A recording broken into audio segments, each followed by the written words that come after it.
The following episode features a historic article from the Nebraska History Magazine. This article may reflect the language and attitudes of its time, and while it offers valuable insight into the past, may contain expressions or viewpoints that are outdated or offensive by today's standards. Any outdated terms do not reflect the current views or perspectives of the Nebraska State Historical Society. Welcome to the Nebraska History Podcast. I'm your host, Chris Goforth. Each episode, we explore articles written and published in Nebraska History Magazine. Today, we ride back into the real history of Nebraska's open-range cowboys, hardworking, underpaid young men who helped shape the frontier long before Hollywood myths took hold. In this episode, we explored their lives on horseback, the dangers they faced, and the communities they built through the 2013 Nebraska History Magazine article, A Peculiar Set of Men, Nebraska Cowboys of the Open Range, written by James E. Potter. As an American icon, the cowboy has few peers. The iconic cowboy began to emerge while the real one was still riding the open range. Buffalo Bill Cody's Wild West show premiered in Omaha in 1883 and soon took the romanticized American cowboy abroad. Dime novels featuring cowboy daring-do were common 19th century fare. Owen Wister's novel, The Virginian, solidified the cowboy hero archetype. Films like The Great Train Robbery in 1903 initiated a stream of Hollywood films and TV series that helped create and then diffuse the mythological cowboy worldwide. The occasional cowboy western still graces the big screen, but who can forget the cowboys who rode the television ranges of Rawhide, the Big Valley, Gunsmoke, and Bonanza? Larry McMurtry's 1985 novel, Lonesome Dove, became a bestseller and was made into a TV miniseries. Cowboy poetry get-togethers are frequently held, and magazines such as Cowboys and Indians and American Cowboy find an eager readership. Authors who write about the West, both fiction and nonfiction, affiliate in the Western Writers of America, an organization whose bi-monthly magazine is Roundup. Cowboy imagery often appears in music and even in advertising. The old-time cowboy of the 19th century American West is represented today by a handful of men who work as ranch hands in cattle country and by those who straddle the broncos and rope the calves in Professional Rodeo Cowboys Association, the PRCA competitions, and in scores of lesser rodeos. Many other examples illustrate the persistence of the cowboy as a cultural symbol. In The Cowboy, Reconstructing an American Myth, William Savage termed him, quote, the predominant figure in American mythology, end quote, but added, historically, the cowboy was an individual of little or no significance. Unfortunately, as Richard Sladden notes in his 1990 book, Cowboys of the Americas, quote, the real old-time cowboy is only dimly visible in the new sanitized, politicized, symbiotic cowboy, end quote. Sladden's conclusion applies as well to Nebraska's real old-time cowboys. While the work they did and the lives they led are generally understood, most of these hard-working, underpaid, transient laborers on horseback remain anonymous. A few, however, can be glimpsed more fully in the historical record via recollections, documents, photographs, or personal possessions they left behind. Such is most often the case of those who made headlines for murder and other crimes, and for the comparative handful that made the transition from cowboy to ranch owner, law officer, or politician after their range-riding days were over. One reason so little is known about most of the men who trailed the Longhorns north from Texas or worked Nebraska's open ranges in the 19th century is that the period in which they flourished was so brief.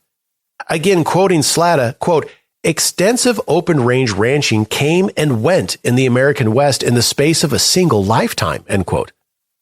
Although the term cowboy can be traced back to 1000 AD, its early usage meant literally a youth who tended cows. In North America, cowboy, in its modern usage, was first a nickname for cattle thieves roaming the Texas-Mexico border during the 1830s. In its more honorable context, meaning a salaried laborer working cattle from horseback, the day of the American and Nebraska cowboy lasted only from the end of the Civil War to about 1900.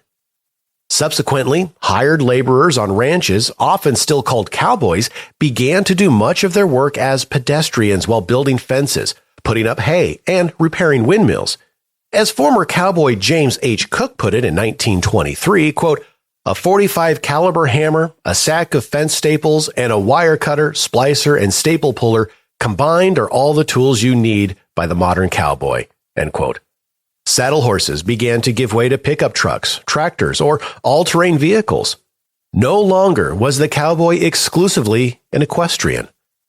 Although a few Texas cattle were driven to Nebraska territory before the Civil War, such as a herd of 750 from Fort Worth that crossed the Missouri River at Nebraska City in July 1860, the war's outbreak in 1861 foreclosed cattle from Confederate Texas reaching northern markets.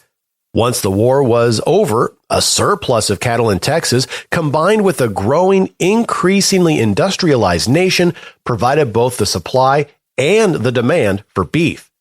If cattle were driven from their southern ranges to the railroads pushing westward across Kansas and Nebraska, they could be transported quickly to the eastern slaughterhouses and packing plants.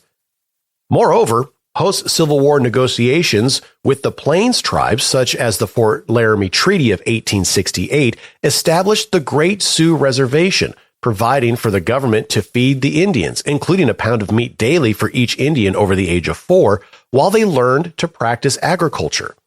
By the mid-1870s, with most Plain tribes on reservations and the bison being hunted nearly to extinction for their hides, thousands of acres of Great Plains grassland became available to raise cattle, both for market and to supply the reservations and the army posts that surrounded them. The vast herds of bison had already demonstrated that the plains grasses could sustain large ruminants year-round.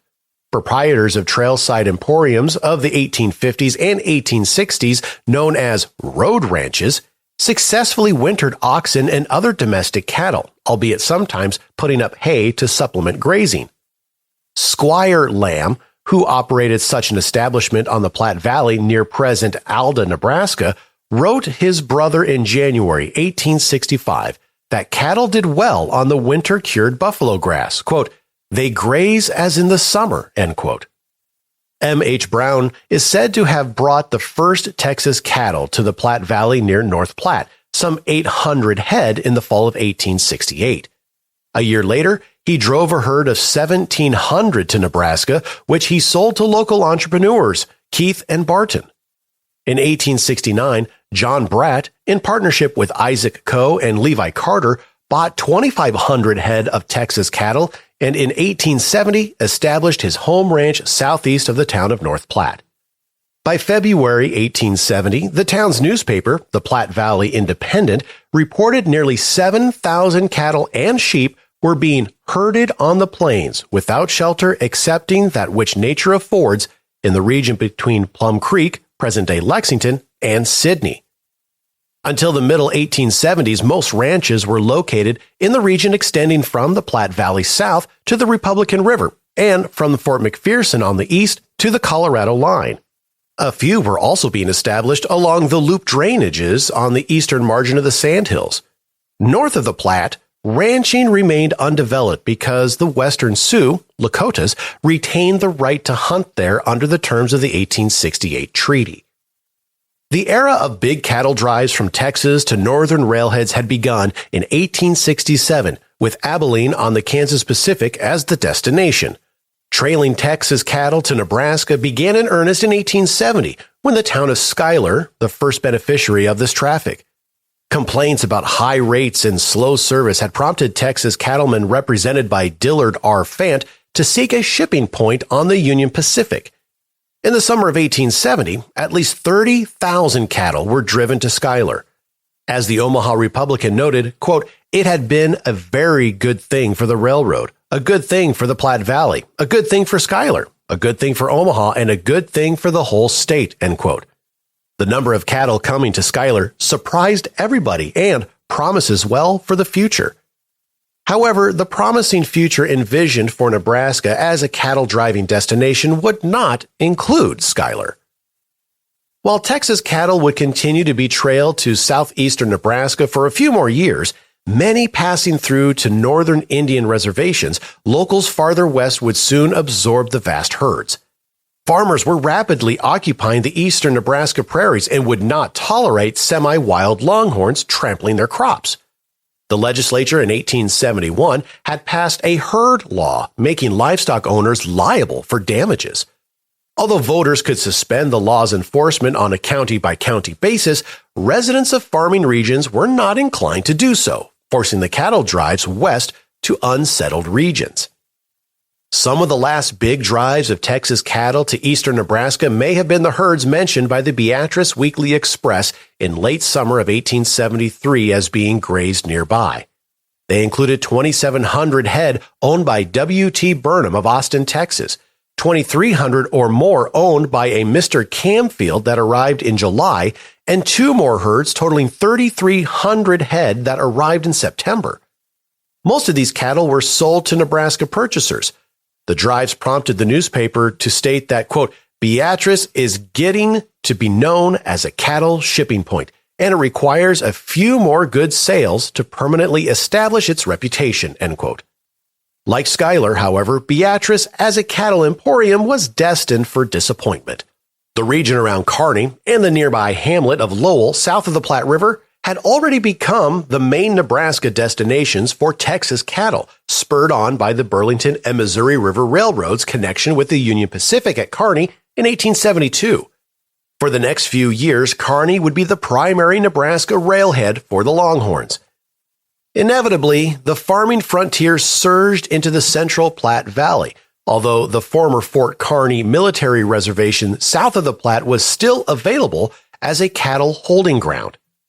Public reaction to a fall 1874 gun battle between Texas herders and citizens signaled the end of Kearney's short reign as an important cow town, although a few more herds and cowboys came the following year. As settlement pushed the drives farther west, new railheads were needed. North Platte gained considerable business fulfilling this role, but it was Ogallala that became synonymous with Nebraska's trail driving history after the Union Pacific built stockyards there in 1874, and a town site was platted in 1875. This so-called town, whose population soared during the summer with an influx of cattlemen and cowboys, served both as a shipping point to eastern markets and as a distribution center for cattle destined for the Indian agencies lying to the northwest and the open range ranches rapidly springing up north of the Platte Rivers. John Brandt was apparently the first private ranchman to move significant numbers of cattle north of the Platte after a prairie fire burned the grasslands to the south in fall of 1874. Brothers James W. and George H. Bossler, who had the government beef contract for the Red Cloud and Spotted Tail agencies, kept a large herd grazing north of the Platte in the region between present Bridgeport and Llewellyn. Every week or so, Bossler cowboys drove from 500 to 1,000 head north for issue to the Indians. This beginning and the 1875 extinguishment of Indian hunting rights in the region prompted more cattlemen to move in. By the early 1880s, scores of ranches dotted not only the valleys of the North and South Platte, but the Loups, the Dismal, the Niobrara, the Republican, and their tributaries, and also the Sandhills interior previously shunned by cattlemen as wasteland. In spring 1879, cowboys seeking the fate of cattle scattered by winter storms found hundreds thriving on the Sandhills grasses. The range where the vast herds roamed was unfenced government land upon which no taxes were levied. Water and grass were plentiful, and only crude structures of log or sod were needed for ranch headquarters. The profits to be made from open-range ranching far exceeded the expense of buying the cattle and paying the minimum wages of the laborers who minded them. Prominent Nebraskans such as William F. Cody, Frank North, the Creightons and Counces of Omaha, along with financiers from the east and abroad, soon invested in Nebraska ranching. Over time, the smaller ranches sold out to giant corporations such as the Ogallala Land and Cattle Company and the Bay State Livestock Company. Inevitably, the government land was surveyed, homesteaders pressed into cattle country, and the herd law was invoked where cattle had previously been free to roam. Meanwhile, the ranges had become overstocked, and presumably benign western Nebraska climate produced a series of harsh winters that decimated herds, and quarantines were issued against the importation of longhorns carrying splenic or Texas fever. The tick-borne disease did not infect the longhorns, but it was deadly to other breeds that were increasingly stalking the Nebraska ranges. By fall of 1884, even residents of Ogallala recognized that the end of the great trail drives was imminent when a local correspondent noted, quote, "Texas fever has almost spoiled Ogallala for the cattle market, and it's a good thing for the town. The cattle drives that have been here for years and the town never grew one bit. We have found that it takes grangers to make a town," end quote. The large cattle companies began moving their herds to Wyoming or Montana. With the end of the open range, the Nebraska Cowboys' work and way of life also began to change. Cattle drives from Texas to Great Plains railheads after the Civil War brought cowboys to Nebraska.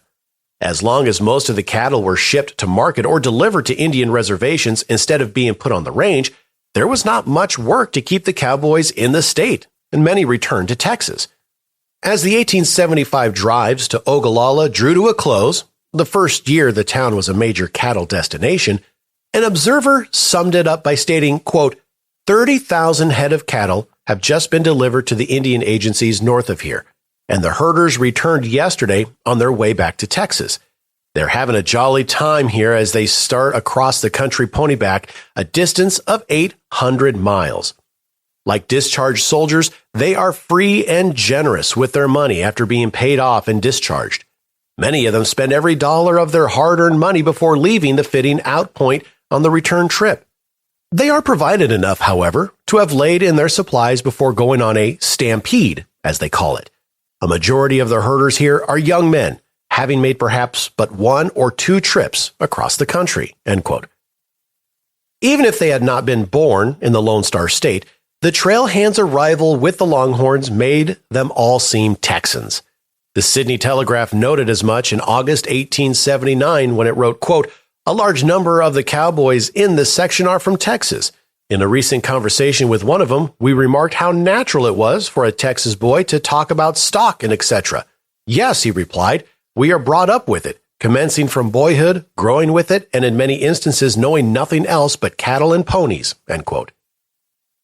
The 1880 federal and 1885 state population census for selected locales in Nebraska range country provide a glimpse of Nebraska cowboys' age and origins, though it is likely that many more were not enumerated. The census was taken in June, when most of the men would have been scattered across the ranges working the annual roundup. Through about 1880, both the census and newspapers of the time tended to call these equestrian laborers herders rather than cowboys.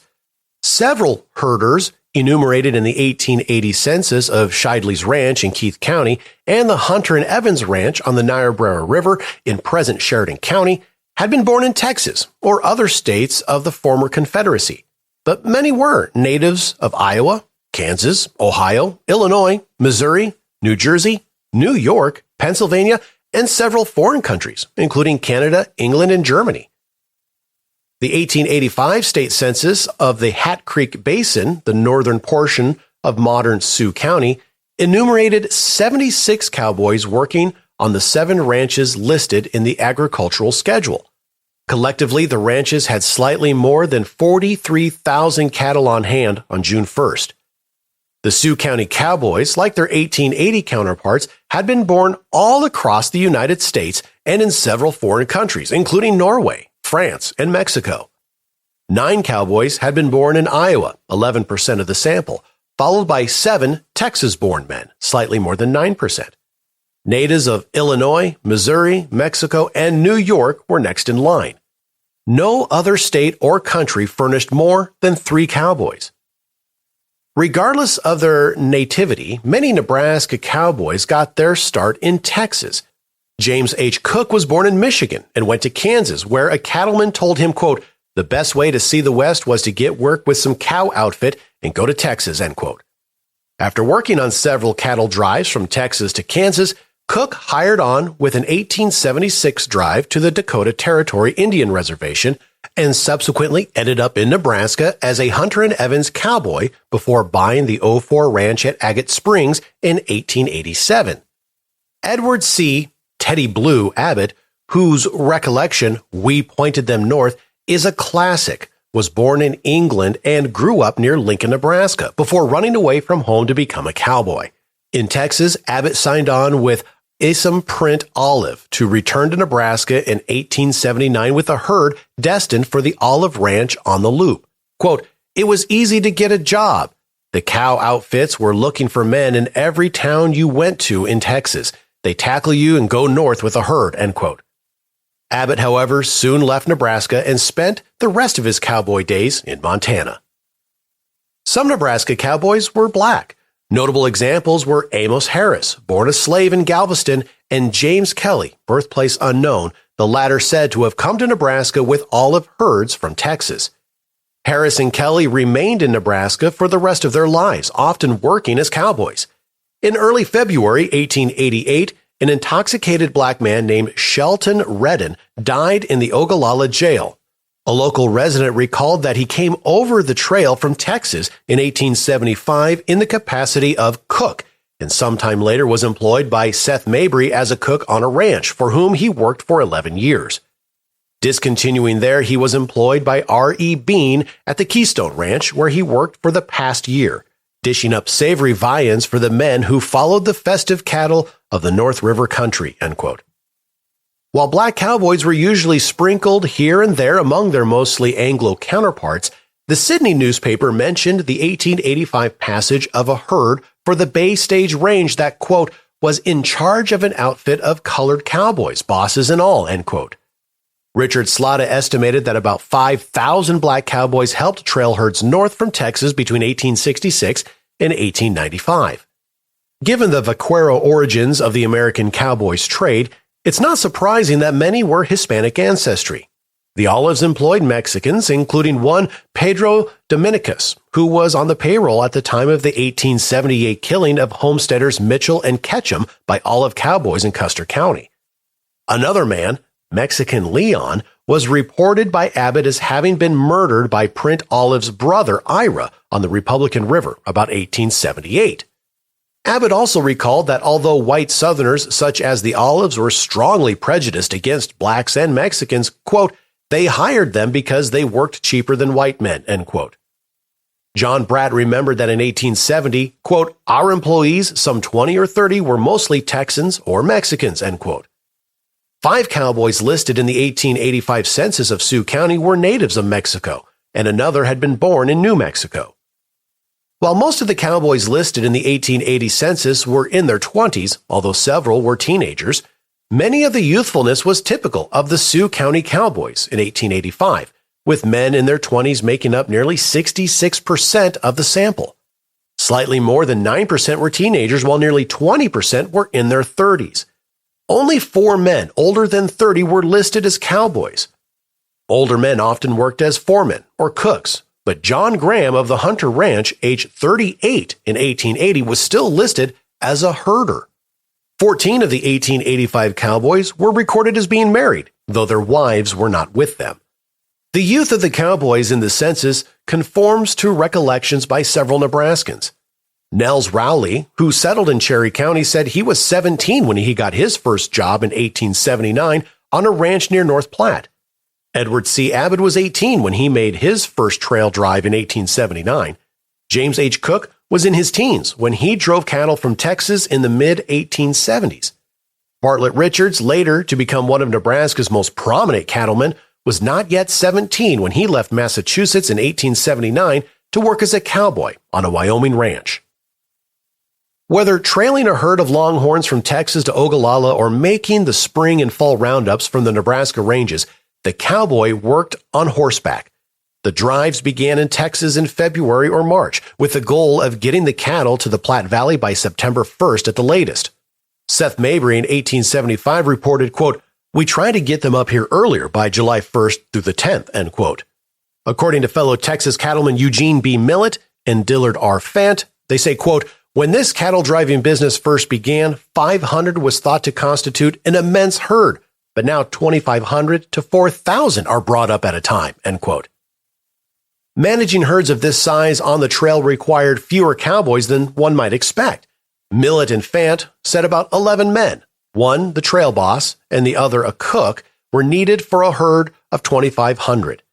James H. Cook helped drive a similar-sized herd from Texas to Dakota Territory in 1876, saying, quote, "There were 10 of us, including our trail boss, Mr. Mac Stewart, and the cook," end quote. James C. Dahlman, who came north with Texas cattle in 1878 and remained in Nebraska after his cowboy days were over, said 11 men could handle a herd of 2,000 or 3,000. One of these men was usually the horse wrangler, who took care of the cowboys' horses. The herd's owner furnished from 4 to 10 mounts for each man so fresh horses would be available as needed. W.C.B. Allen, an Omaha Weekly Republican correspondent, visited a Longhorn Drive on the Republican River in July of 1876 and reported that the horses used by the cowboys became their personal property at journey's end. Whether this was commonly the case is undetermined. Once numerous Nebraska ranches had been established by the mid to late 1870s, cowboys could find employment here if they did not want to stick to driving herds from Texas. Like the trail hands, the open range cowboys' busy season was in the spring and the summer, when the main roundup took place and calves were branded. Sometimes a smaller fall roundup was held to cull marketable animals from the range for shipping. In his March 1878 address as president of the Lincoln County Stock Growers Association, John Bratt estimated that there were some 200,000 head of cattle in Nebraska west of the 100th meridian, quote, giving employment to 600 men, end quote.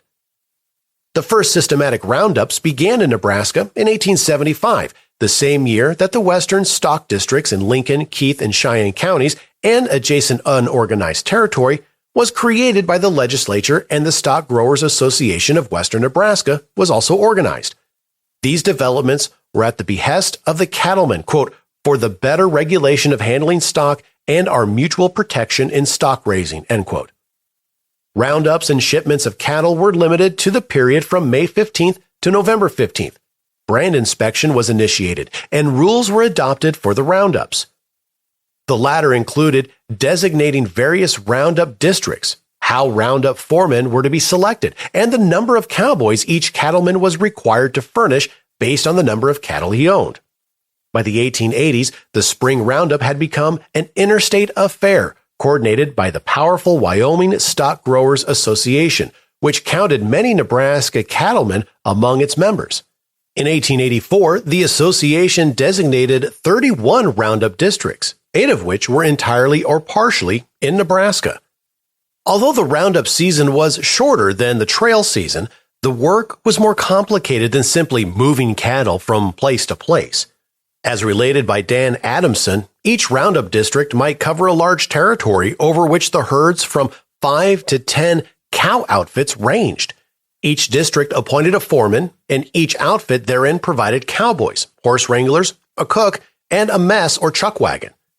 As with the trail drives, each cowboy furnished his own bedding and equipment, but the herd owner supplied the saddle horses, usually 8 to 10 per man.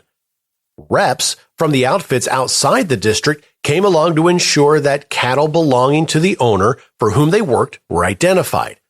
Adams described the customary method of working a roundup district. Quote, each morning, all riders not with herds would meet up at the roundup foreman's wagon. Wagon bosses having instructions the day before to move their camps to some roundup grounds in the direction the roundup was working, usually 12 to 15 miles distance. The roundup foreman would then send crews of men in charge of one of their number to ride all over the country between there and the new camp, reaching out on the sides 20 or more miles according to the nature of the country. The roundup foreman rode straight to the new camp and roundup ground, picked up the object to have good ground to hold and water herds. A large roundup outfit would be strung along a river or creek for 2 or 3 miles and even more. Then the roundup foreman held up the different drives as they came in, being careful not to get too many cattle in one bunch, as it's difficult to cut them clean from the different brands. There were usually from 7 to 1,200 in a bunch, and there might be from 2 or 3 to 5 or 6 of these bunches on a roundup ground. Fresh horses were now caught up and the work of cutting out the cows and calves in pairs was always done first, the roundup foreman instructing the different outfits what bunches to cut from. Then the same routine was carried out in cutting out the dry cattle. The cattle still remaining being the ones belonging to that particular range were then thrown back on the country where they rounded up on, giving them quite a start so not as to catch them on the next day's drive. The different stray bunches were then thrown into their respective herds to be carried along with the roundup. All hands then went to dinner. Fresh horses were then caught up, herders relieved, and the work of branding up the calves was started. Sometimes as many as 400 or 500 calves were branded in an afternoon by one outfit. When the branding was finished up for the day, the cows and calves were turned loose on the range." End quote. A June 1876 article by an individual the newspaper described as, quote, "one of the finest riders on the roundup," end quote, appeared in the North Platte Western Nebraskan. The correspondent wrote of the skills employed by the cowboys and their horses. Quote, "No horsemanship can excel at which is displayed by an experienced cowboy. As they dash over the rough prairie at the top of their Mustang speed, dodging great numbers of holes, the work of prairie dogs and other family of subsoilers, the utter disregard of their peril is sometimes as courageous as it is rash. No matter what distance the cutting horse has traveled, how fatigued it may be, the moment you ride it into the herd, every muscle, every faculty is on alert, and the intelligence they display is almost human." End quote. While many cowboys were no doubt highly skilled in the techniques of their trade, contemporary accounts suggest that one did not need to be a superlative horseman, roper, or crack shot to do the job. Bay State Foreman James Shaw in 1884 said, quote, "Any man who is not afraid of work and who can ride a horse and possess good common sense can get along well enough. A man doesn't have to throw a lasso like a Mexican vaquero, nor shoot a revolver like a 10-cent novel Texas Ranger to be a good cowboy. But he must have good nerve, not be afraid of getting tired once in a while, and he must stick to his knitting, rain or shine." End quote. Charlie O'Keefe, who worked as a cowboy on Sheridan County ranches, offered a similar assessment. Quote, "Among the score of cowpunchers that I knew personally between 1884 and 1898, none were crack shots, although they could all shoot straight enough when the need arose, such as for the purpose of chasing off some sneaky coyote or ending the sufferings of a horse who had broken his leg and could not be saved. Most of these boys were good horsemen, handy with a rope for legitimate uses, and all capable of doing the daily tasks on the average ranch." End quote. When the employers generally furnished the horses, the cowboy provided his own saddle, bridle, lariat, firearms, and clothing. Rolfe Johnson saw cowboys in Sydney in 1879 and described their outfits as, quote, "The usual equipment of a herder or cowboy is white, broad-brimmed hat, a blue woolen shirt with wide collar and silk necktie, leather leggings or buckskin breeches fringed at the seams, fine tight boots, an old army overcoat, a belt around his waist full of cartridges, 1 or 2 Colt's six-shooters, a Bowie knife, a Winchester rifle, a pair of big spurs, and last though, most important, a small Indian pony with a big saddle." End quote. During his cowboy days in Wyoming, Bartlett Richards wrote, quote, "I wear a blue flannel shirt, blue trousers tucked in my tail boots, tremendous great spurs, everyone wears them, broad-brimmed light felt hat, and leather chaparrals, which are like trousers." End quote. To carry small items, he said, quote, "I have a war bag or a common flour sack with 1 change of clothing in it, a towel, tooth, and hairbrush. The last was quite unnecessary and does not belong in a true cowpuncher's outfit, or to tell the truth, any of the last 3, end quote. The cost of gear such as chaps, saddles, and revolvers no doubt varied over time from place to place, but some contemporary data is available. In 1879, Richards paid $10 for a pair of chaps and $35 for a saddle. At that price, the latter may have been a California saddle costing from $30 to $35, which was fancier than a Texas saddle priced from $15 to $24, according to an 1878 advertisement in a North Platte Western Nebraskan. Texas rig saddles featured double cinches instead of the single fire cinch of the California saddle. Even cheaper common saddles were advertised from $5 to $13.50.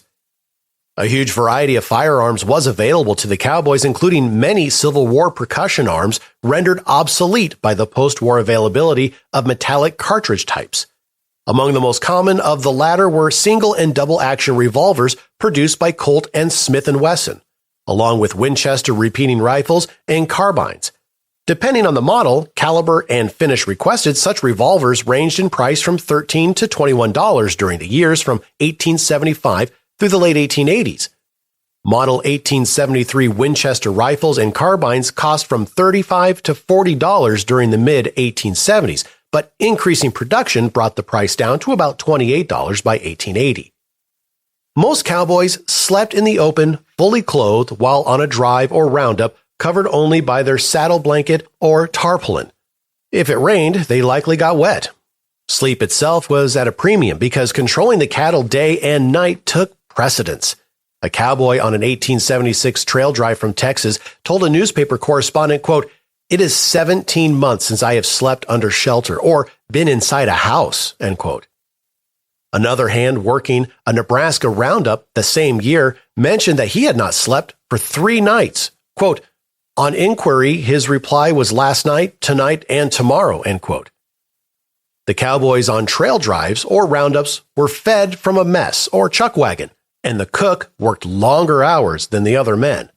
While there were no standard design, the North Platte Tribune described a locally manufactured chuck wagon for John Bratt's outfit that incorporated standard features as well as unique embellishments. They wrote, quote, "It was made by John Otterstadt of this city and had a box in the hind end, the width of the wagon box, 3 1/2 feet high and 18 inches deep, for light cooking utensils with a door hinged at the bottom which, when down, serves as a table. A chest in the center of the wagon, divided long ways with top covers, is used as a receptacle for provisions. A stand on each side serves, one for the water barrel and the other for the stove. There is also a space at each end of the box holding the stove pipes and rope. The wagon is handsomely painted, there being on one side a steer and on the other a horse, both bearing Mr. B's brands.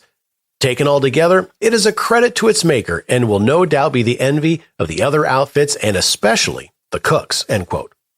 As for food, Bratt recalled that, quote, "In the early roundup days, we would depend much on wild game, shoulders and bacon, beans, syrup, sugar, coffee, soda bread or biscuits, and sometimes honey," end quote. Later, canned goods were often available, along with baking powder biscuits. Absent wild game, the men could butcher a steer.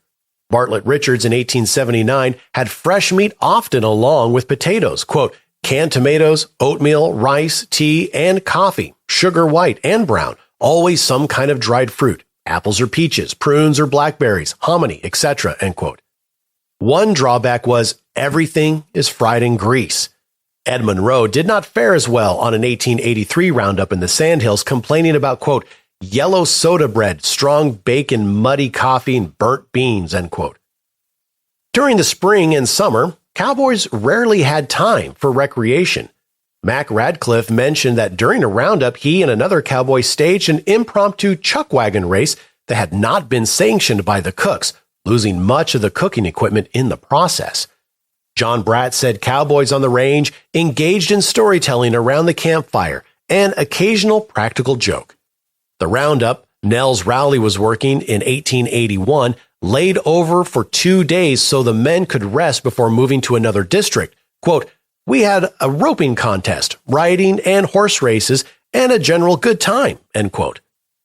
Early ranches were a long way from town. Reading material was scarce, and cowboys had to make their own fun in the limited spare time. Employed on a Sheridan County ranch in the 1890s, Charlie O'Keefe recalled card playing and a variant of Indian wrestling called stick pulling.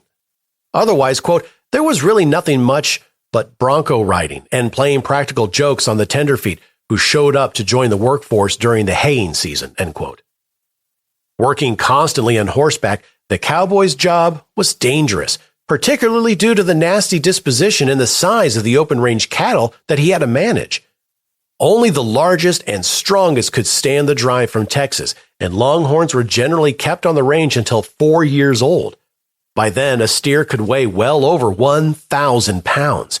An Omaha newspaperman visiting a cattle drive on the Republican River noted, The Texan steer is one of the wickedest and most unmanageable wild beasts in the world when not moving with a herd, end quote. A few years later, a Nebraska cattleman wrote that Texas cattle, quote, are not afraid of a man, nor are they afraid of a horse, but they are afraid of a man on a horse. To get off a horse in a herd of wild Texas cattle is almost worth a man's life, and an experienced herder will never do it, end quote.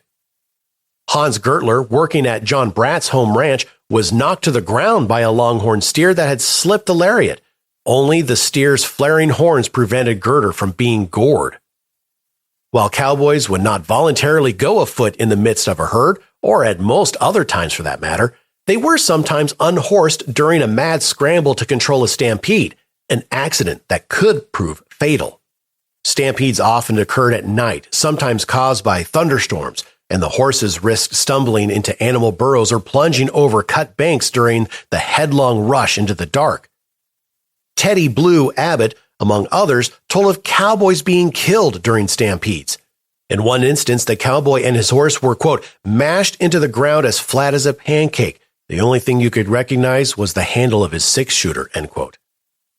In other cases, cowboys or ranch owners suffered severe injuries or death doing what seemed to be routine work. In 1880, John C. Henry, a Custer County cattleman, was cutting out from a herd at Loup River Roundup when his horse stumbled, threw him, and he fell on him. Henry died 3 hours later. Ed Wilder broke his leg when he was thrown from his horse while working cattle near Sydney in 1875. Less severe injuries could still lay up cowboys for a time, such as when Keystone Ranch foreman Richard E. Bean got his thumb tangled in his lariat while roping a cow, nearly tearing it off. One of John Bratt's cowboys broke his collarbone and dislocated his thumb in a fall by his horse in July of 1878. In a gesture that was probably not typical of most ranch owners, quote, Mr. Bratt generously assured him that his doctor bills and other expenses should be paid and be kept in regular employ, end quote. The elements, including lightning and blizzards, were constant hazards to men whose work kept them outdoors. John Chipman, a Newman Ranch cowboy, was killed by a stroke of lightning in 1878. Lewis Billy the Bear Iger, who later settled in Chadron, got caught in a January 1883 blizzard while working as a cowboy in Wyoming. His frozen lower legs and fingers had to be amputated. Other cowboys drowned while crossing streams on horseback, including William Wheeler on the North Platte River in 1884 after his horse stepped onto a deep hole and unseated him. Sometimes cowboys suffered fatal mishaps that had nothing to do with the cattle. Andrew Sillison, in March of 1889, took a swig from a medicine bottle one night in the dark bunkhouse at Bratt's Birdwood Ranch, but the medicine turned out to be carbolic acid. At his funeral in North Platte, quote, 6 cowboys dressed in their roundup clothes and mounted on broncos and acted as pallbearers, riding in front of the hearse while following it with another cowboy that led the dead's companion's pony with the chaps thrown over the saddle, signifying that Andy had roped and branded his last steer, end quote. Indians were also an occasional threat to lone cowboys riding in the vastness of the Sandhills. James Williamson was killed near the Snake River on May 5, 1879, said to be by Brule Sioux from Spotted Tail's Rosebud Reservation located to the north. In late July 1880, Lang Brothers ranch foreman Jasper Southard disappeared during the annual roundup. Subsequently, the agent at Rosebud learned that a small agency band had killed a white man in the Sandhills while it was on a horse-stealing expedition to replace horses that whites had stolen from the reservation. 6 Indians were arrested and held at Fort Randall for trial, but released for lack of evidence well before Southard's skeleton was finally discovered by a fellow cowboy in December of 1882. The life of a cowboy, with all its dangers and discomforts, clearly had an attraction for adventurous young men, but the pay could not have been the main incentive. Throughout the period from about 1870 to 1890, the average monthly wage ranged from $30 to $40. In 1875, Texas cattleman D.H. Snyder said that trail drivers used to be paid $60 to $75 per month when the cowboys furnished their own horses, but, quote, now we furnish the horses and pay them $25 to $39 a month, end quote. Teddy Blue Abbott hired on for an 1879 trail drive at $30 per month. Bartlett Richards, while working as a cowboy in 1880, was paid the same. Bay State cowboy foreman James Shaw told the Nebraska State Journal reporter in 1884 that, quote, good men, including a cook, can be had at $35 a month, end quote. Willa Cather's cousin, Kid Clutter, riding home to Nebraska from Wyoming in 1895, reported, quote, cowboys are getting from $30 to $40 a month, end quote. Low wages were further diluted because most cowboys were laid off during the winter when the cattle were simply left to fend for themselves. When asked what became of these men, the Bay State's Shaw responded, quote, they go somewhere, either east or to the mountain towns and get work at something else for the winter. A good many go to their homes in the east or south and come back in the spring, end quote. He added, quote, there is always a supply that comes in when needed. The boys naturally come out for work, just as harvest hands turn up in farming communities, end quote. John Bratt saw benefits in keeping most of his cowboys on the payroll year-round, even if there was little for them to do in the winter.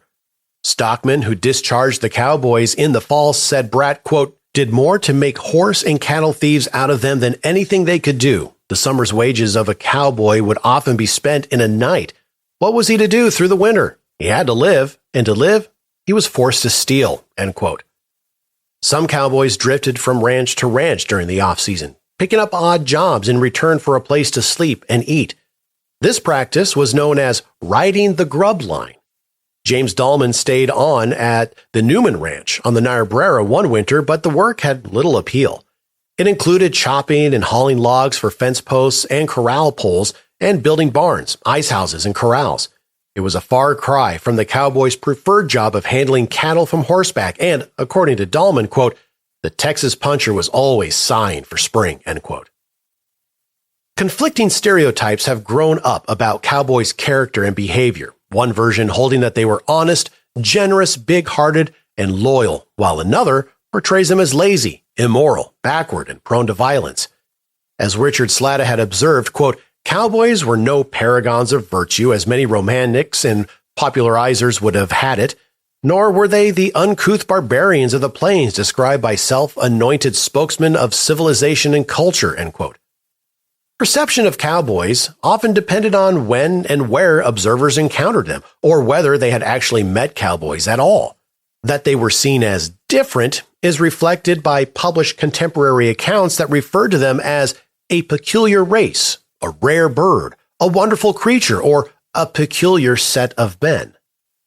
During the early open range years, most townsfolk saw cowboys only when they finished weeks or months of hard, dangerous work on the trail or roundup and came to town to resupply and blow off steam with alcohol, gambling, or women.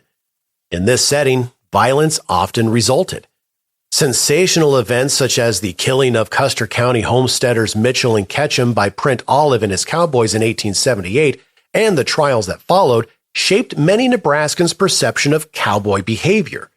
Such episodes were widely reported in the newspapers. Most Nebraskans, even those living in cattle country, rarely saw cowboys engaged in the work with cattle that occupied most of their time. Most of the fatal encounters were between cowboys themselves, and they sometimes had racial overtones. In October of 1875, a Texan got into a fight with a Mexican cowboy temporarily assigned to cook for the outfit. After sparring with knives and frying pans around the campfire, the Texan got in a fatal stroke and left his adversary, quote, to bake in the fire like a Texas yam, end quote. In September 1879, the Omaha Weekly Bee reported that an Anglo cowboy fatally shot a Mexican at a ranch near Big Springs during a dispute over which of them was the best roper. Instances of cowboys being involved in gunplay with civilians or law officers also occurred. Examples included the so-called Cowboy Raid on Kearney in October of 1874 when several Texas herders running the town were wounded, one fatally, by citizens' gunfire, and the September 1875 murder by Texas cowboy Jordan Smith of Milton Collins, a Kearney farmer who was protesting damage to his cornfield by the herders' horses. In July of 1879, Deputy Sheriff Joe Hughes of Ogallala killed Hunter and Evans cowboy William Shook and William Bruton in a shootout when the men resisted arrest for promiscuous shooting on the street. During the 1870s, Nebraska newspapers recorded some 14 fatalities from cowboy violence, some taking place in town and some on the range. The 1880 mortality census of Sioux County listed 3 additional cowboys who died from gunshots, whether accidental or deliberate is not recorded. Under the headline, "The People Want Relief from Bloodthirsty Texas Herders," the North Platte Western Nebraskan summed up public reaction to several episodes of cowboy violence in 1874 and 1875. But the article also seems to concede that cowboys as a group were not to blame. Quote, "There are many number one fellows among the herders who come up the trail. Yet there are a few drinking, bullying, and desperate cusses among each outfit whose ambition seems to be to shoot or cut somebody. At Ogallala, not long since, one of the latter classes poured 5 shots into a defenseless comrade while the latter was in bathing, and then escaped towards Texas. And now comes the sad news that a peaceable farmer by the name of Collins living near Kearney was shot to death without mercy by a herder last week, who then, with his party, rode off without ceremony. Besides these 2 cold-blooded and heartless murders, other conduct, not so bad, but of the same kind, has characterized some of the herders who came up the trail this year. Our citizens demand most emphatically that they shall be delivered from the possibility of injury from the source referred to.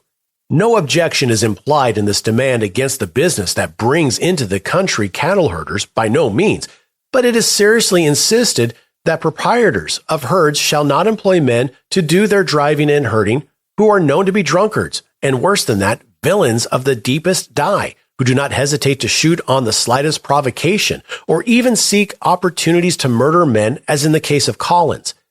This is what the people demand to be delivered from, and it will be to the advantage of the cattle dealers to look after this matter and employ men in Texas or elsewhere to do their work who are law-abiding and reliable." End quote. Perhaps in response to such outbreaks, it was reported in 1879 that several stockmen had decided they would not hire cowboys who insisted on carrying revolvers. This policy may have had some effect because 2 years later, the North Platte Republican noted, quote, "There were upwards of 300 cowboys in town Monday, starting on the roundup. It was a good thing to see that but few of them carried revolvers. Only a few years ago, these weapons were as plentiful in roundup parties as spurs and quirts." End quote. After the July 1879 shootout in Ogallala, city fathers adopted an ordinance requiring cowboys visiting town to turn in their guns until such a time that they were ready to leave for camp. A North Platte newspaper called it, quote, "a sensible precautionary measure which should be enforced in our city," end quote. It did not, however, mark the end of fatalities by gunfire in Ogallala. The frequency of fatal cowboy violence reported by the newspaper seemed to remain fairly steady through the 1880s and, as in the 1870s, mostly involved cowboys, often fueled by alcohol, killing one another. The outbreaks usually took place in dance halls, saloons, or at ranches and rarely involved non-cowboys. Exceptions were at Minden in October of 1882, where Hitchcock County Sheriff Jack Woods had trailed 2 cowboy rustlers. In the shootout that followed in a local restaurant, the fugitives killed the sheriff and 2 local men before escaping. Another episode was at Anselmo in April of 1887 when 2 drunken cowboys shooting up the town were killed by Custer County Sheriff Charles Penn and his deputies.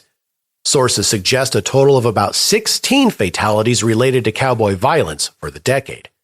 Once cowboys became fixtures on Nebraska ranches and were encountered more frequently, perceptions of their behavior and character began to change. While violent incidents still occurred and were reported in the local press, these outbreaks were usually attributed to the influence of alcohol or because of the antagonists deliberately picked the fight. Such was the case when an Ogallala newspaper in 1886 reported a, quote, "cowboy riot," end quote, in nearby Julesburg, Colorado.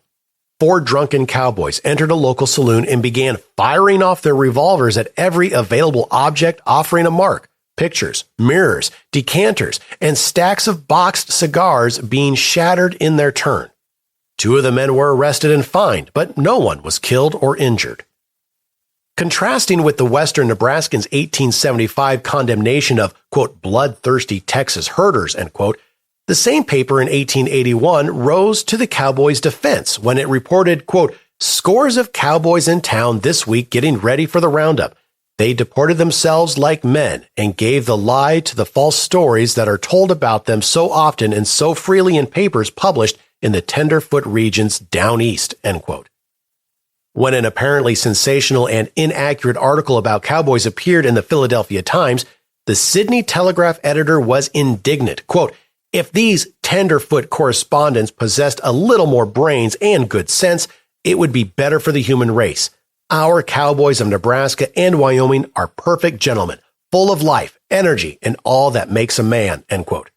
Bartlett Richards thought his fellow cowboys, quote, "swearing vulgar fellows as a usual thing, but they are the most generous, kind-hearted men that ever lived, would give you their last cent and do any favor for you in their power. One only wishes that some morals could be planted in their breasts," end quote. In another article, the Sydney paper again praised cowboys while admitting that they were quick to seek revenge if someone, quote, "steals a horse or is hunting for a fight," end quote. Nevertheless, quote, "there are fewer murderers and cutthroats graduated from the cowboys than from the better educated class from the East who come out here for gain," end quote. Texas cattleman C.C. Slaughter in 1882 summed up his opinion of cowboys and how cowboy life had changed by saying, quote, "The cowboy is not the reckless semi-savage of 10 years ago. The cowboy is, as I have found him, thoroughly loyal to his employer. Of course, when he reaches a town after his exile on the plains, he makes the most of his opportunity to enjoy himself and may go wild extremes. But the cowboy is a very different character when you meet him in his camp or with his blanket and his horse upon the plains. If you were loaded down with money, he would not rob you. Such a thought would probably never enter his head. But if you were in want, you could count to a certainty on his assisting you," end quote. John Bradt devoted a chapter in his reminiscences to stories about some of the cowboys who worked for him during his 25 years in the cattle business. While there were a few miscreants among them, Bradt characterized most as, quote, "whole-souled, generous, big-hearted, and ever faithful," end quote. Although a bit of nostalgia likely crept into the elderly ranchman's recall of his Trails of Yesterday, as he titled his book, it seems clear that his relations with cowboys were a highlight of his life. By the later 1880s, the day of Nebraska's open-range cowboy was nearly done.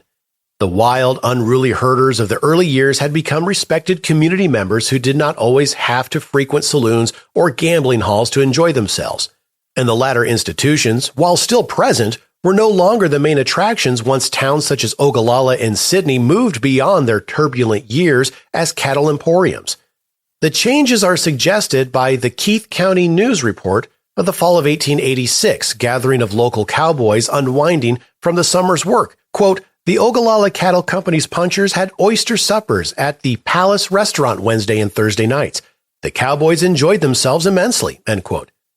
The same issue noted, quote, "The cowboys from the North Country had their annual fair and circus last night after a hard summer's work. The boys are perfectly good-natured in their fun," end quote. By 1888, the few remaining large Nebraska cattle outfits, such as the Bay State and the Ogallala Land and Cattle Company, were moving their herds to Wyoming and Montana, where open ranges were still available. Both the Sydney and Ogallala newspapers took note.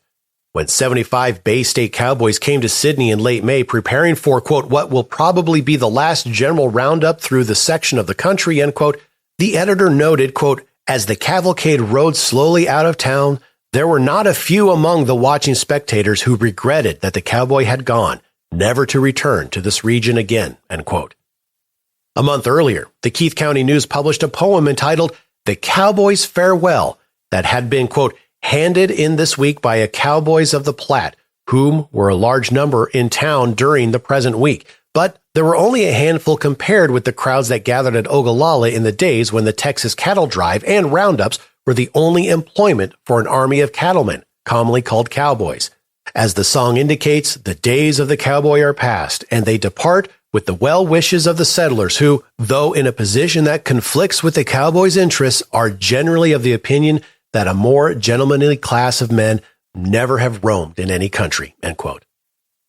A glance through the published histories of Nebraska counties located in cattle country, or biographical sketches and obituaries that have appeared in the pages of the Nebraska Cattleman magazine, will reveal that not all the cowboys of Nebraska's open range days simply rode off into the sunset.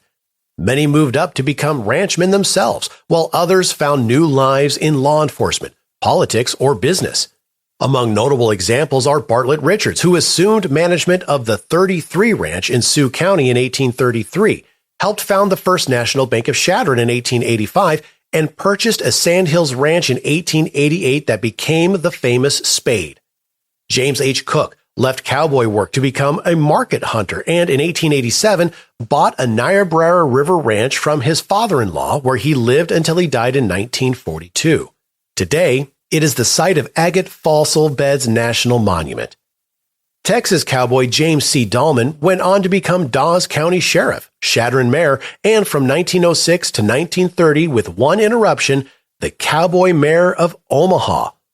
Lewis Billy the Bear Iger, who froze his feet and fingers in Wyoming in 1883, settled in Chadron in 1885 and served as Justice of the Peace, City Clerk, Clerk of the County Court, and the Deputy Clerk of the District Court before his death in 1930. John Finch, who worked for the Olives on the Loop, left the range in 1886 to run a drugstore in Arnold for more than 50 years. The first sheriffs of Scottsbluff and Sheridan counties, Thomas J. Fanning and John Riggs, respectively, were former cowboys, and Riggs later started his own ranch. Others, such as Robert Arkansas Bob Gillespie, Nels Rowley, Eugene Hall, J.M. Gentry, Mac Radcliffe, and Sam Hudson, filed homesteaders or timber claims in the 1880s and 1890s and stocked them with a few cattle, forming the nuclei of ranches. Adding to their holdings with tracts patented by family members or by buying out relinquished claims, the ranchmen patiently assembled enough land to sustain their herds. More land became available when settlers sold out after being enticed by the 1904 Kincaid Homestead Act to try farming in the Sandhills. By the 1930s, ranchers, including many descended from former cowboys, had reclaimed the Sandhills and much of western Nebraska for grazing. Roundups had long since been given away to fenced ranges. Hay was harvested during the summer to sustain the herds in the winter. Windmills dotted the landscape. Branding was done in corrals, and gasoline-powered equipment was replacing horses for many ranch duties. By the early 20th century, about all that remained of open-range cowboy life was nostalgia. It found expression with the founding of Valentine in September 1912 of the Northwestern Roundup, a reunion of former cowboys. Quote, "Their meetings were to be remembered old times, days of the cow trails, roundups, cattle rustling, and other routine or interesting happenings of bygone days," end quote. The organization met annually and had 250 members at its peak. By the time the Northwestern Roundup folded in 1921, many of the members were elderly and others had passed away, along with almost everything from the old times that inspired them to meet in the first place. Thank you for listening to the Nebraska History Podcast. To learn more about Nebraska History Magazine, to listen to more podcast episodes, or to support the podcast by becoming a member of the Nebraska State Historical Society, go to history.nebraska.gov/podcast. And don't forget to subscribe to the podcast and get notified when we release new episodes on your favorite podcast platform. Until next time, I'm Chris Goforth.